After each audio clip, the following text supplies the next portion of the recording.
G'day guys, and welcome back to another episode of The Natural Herb Keeper. And today we're going to be talking about one of my most frequently asked questions, and that is, how do I clean a bioactive enclosure? So let's jump in and get started.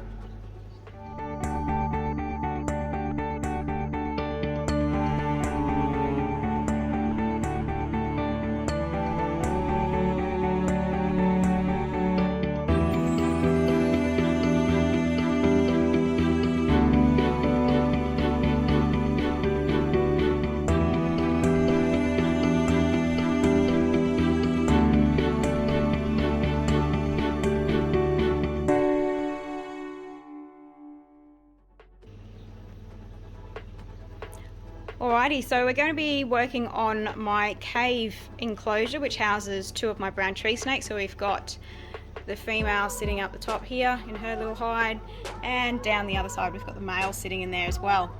So I've just pulled the glass off to start with. That'll just give us a lot more room as we are working in here. And then a few other little bits and pieces that we're going to need to get started we've got over here. So I have basically a bucket for rubbish, some metho for cleaning glass, paper towel, a spray bottle of water, a small container of water, and a toothbrush. Now, make sure you use the correct toothbrush, not the one you're going to be using later today to clean your teeth. Okay, I have a special one just for cleaning enclosures. Now, let's get rid of a few myths about bioactive enclosures before we get started actually cleaning in here. Okay, so myth number one, they don't ever need to be cleaned.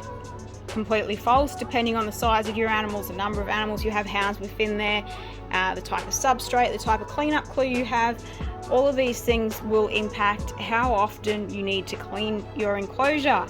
The bigger your animal, the more waste it creates, the less likely your cleanup crew is going to be able to handle all of that. So it is important that we make sure we still clean bioactive enclosures. Now, the other myth is that you have to completely strip them every time you clean them, empty them right out, start again. All right, that is not the case at all. These are not a tub, okay, or an empty enclosure that we're running paper towel on the bottom, a hide and a water bowl. They are a bioactive, okay, so they are a living ecosystem. So we don't need to strip them completely out, but we do need to do some maintenance to make sure it is clean for our inhabitants and working as efficiently as it possibly can. So now we've got those little myths out of the way, let's actually jump in and I'll show you guys what sort of maintenance I actually do on these enclosures. Right, so in terms of these enclosures, we're actually doing a fairly big overhaul today because I have neglected them considerably for the last few months, and I haven't watered my plants, and as you can see right down the back there, they are looking pretty sad. So we're actually going to be putting some new plants in here as well. But before we get around to that, we're just going to go and do a whole general cleanup, okay? So if you can have a look in here, you'll see there is a little bit of waste material left, right? So brown tree snakes, if you haven't kept these guys before, they poop a lot. They can take one meal and basically poop it into a whole series of waste. Okay, they are incredibly good at that. So what I'm going to do first is just go through and pick up any bits of solid waste material that the cleanup crew hasn't yet got round to getting rid of and breaking down. Now you can see we've got a little bit of shed here left. Most of that has been eaten by the cleanup crew. You guys see that there? We've got a little bit left, so we'll get rid of that. Small amount of waste material down here from their last feed. So all I'm going to do is simply pick up some of this bigger stuff, get rid of the bulk of it. There's a bit more shed that the cleanup crew's dragged over there.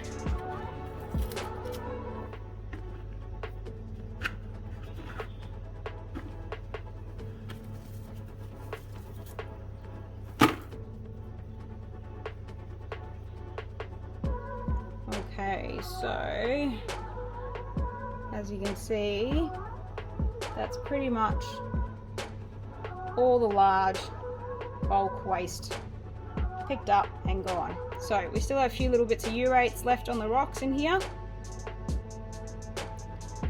And that's natural, okay? Your cleanup crew's not going to be able to get up onto those rocks and clean all of that small stuff in, so that's where it's important that we come in and clean up as well and just give them a bit of a helping hand.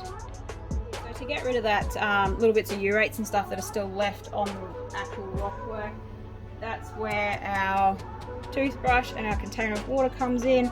Just going to give it a quick little scrub in some of those spots.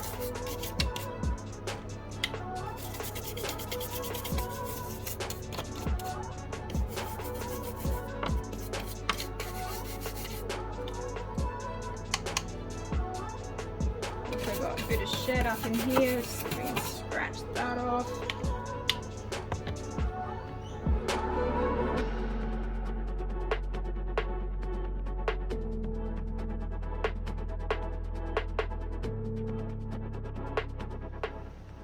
Okay, so we're just going to do the same on this side now. So we're just going to pick up any of the bulk in there.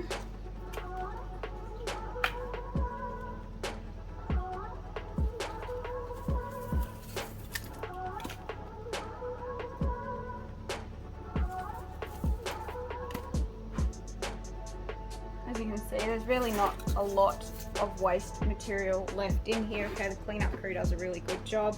And then same as before, we're just going to go back and scrub off any of those bits of urates that have left on the rocks. Give them a bit of a clean.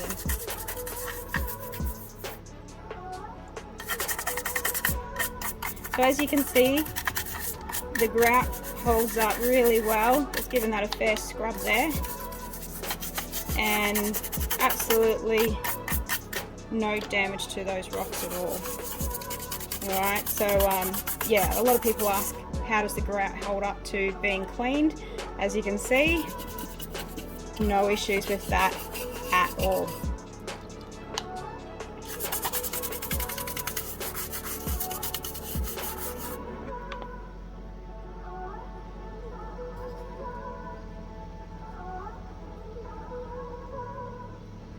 So you can see there, grout is in exactly the same condition. None of that paint has come off. It's exactly as it was before we started cleaning. So it really does hold up really well, and you don't have to be worried about, you know, giving it a bit of a scrub to tidy it up.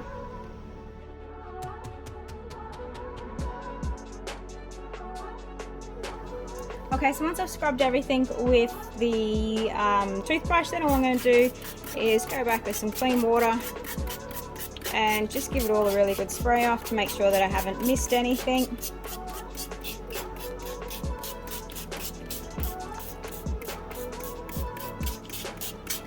This also helps to get into the gaps and cracks in some of these enclosures that have a lot of detail, flush out anything that might still be sitting in there, and that gets it down into the substrate, which means our cleanup crew can get into it and break it down any further, which allows our plants to use it and create our little bioactive terrarium that we're using here, a little ecosystem.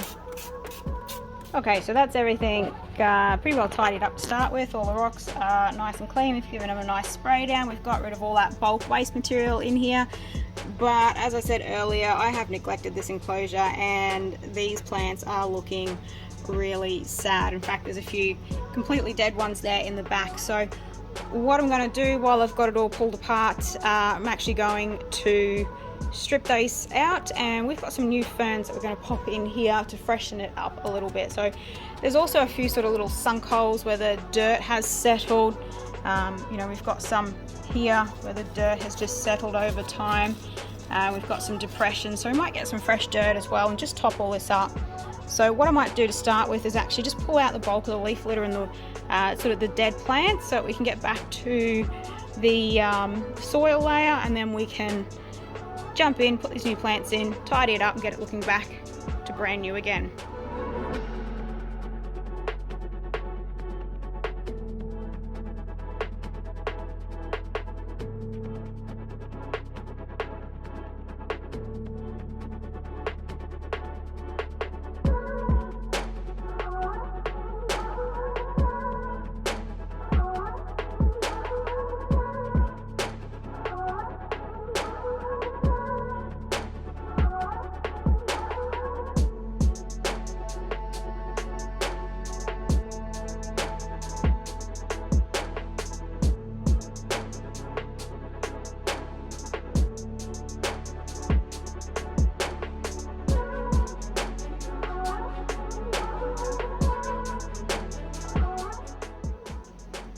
Okay, so the last thing we're going to do is just top it up with a bit more topsoil, just to get that look back, fill in where it's dropped down over the last 6 months or so that it's been running.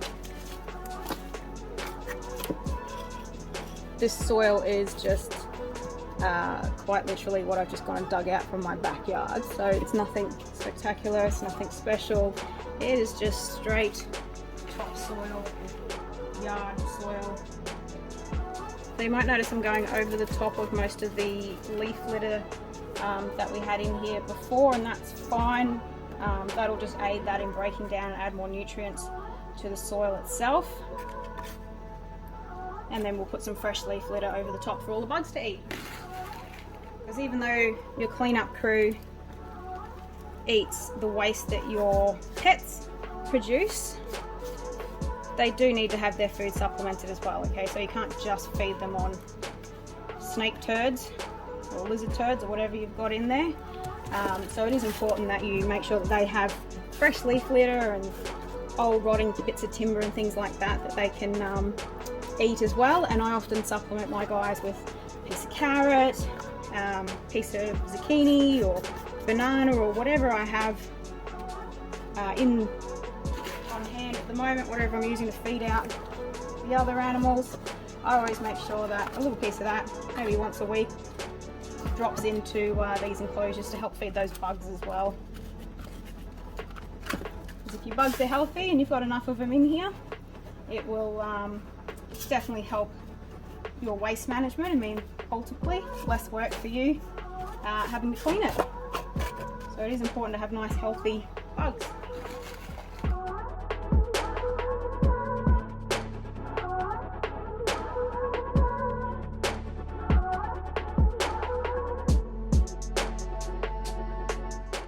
This is just a box of some old bits of rotting timber, got some dry paper bark, a few different types of dried leaves in here as well. This is just something that I have on hand all of the time that I can use to top up any of my enclosures as they need it. So this is the sort of stuff that our cleanup crew is going to be eating as well. So they love this dried timber, so I'm going to be popping that towards the back of the enclosures.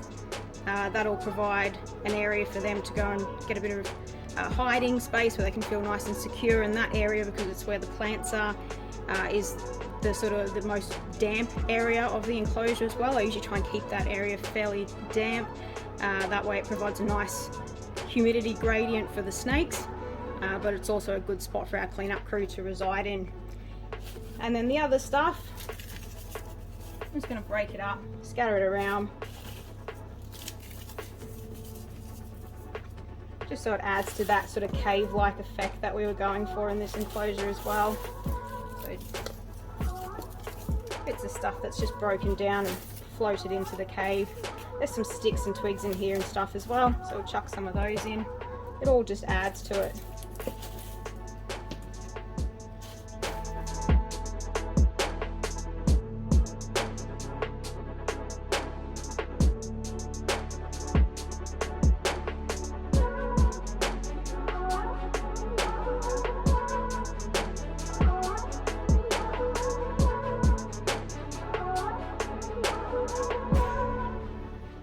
Okay, now we just give the whole thing a good spray down.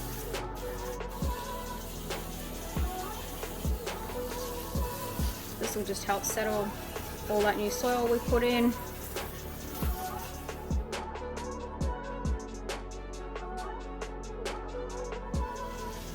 The males come over to investigate what's going on. Now you can see just how well they make use of this entire enclosure. So there's so many little nooks and crannies in here, little crevices that they can tuck into, and I really do find them utilising all of those, you know, throughout the enclosure, depending on the time of the month, like whether they're in shed, whether they're looking for food.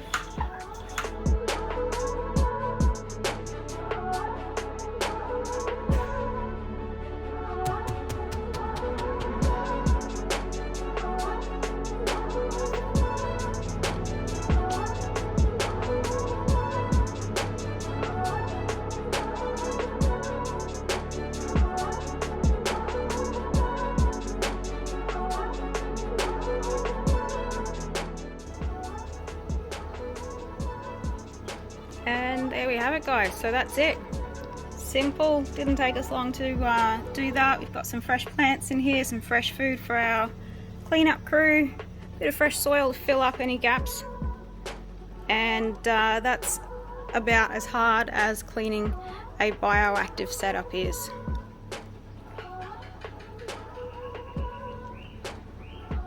Now, of course, guys, if you do have any questions at all that I haven't answered today or anything else you'd like to know, don't forget to chuck those down in the comments for me. I'll be happy to help you out answering any of those questions. Otherwise, I hope you enjoyed that, and we'll see you next time on the Natural Herb Keeper.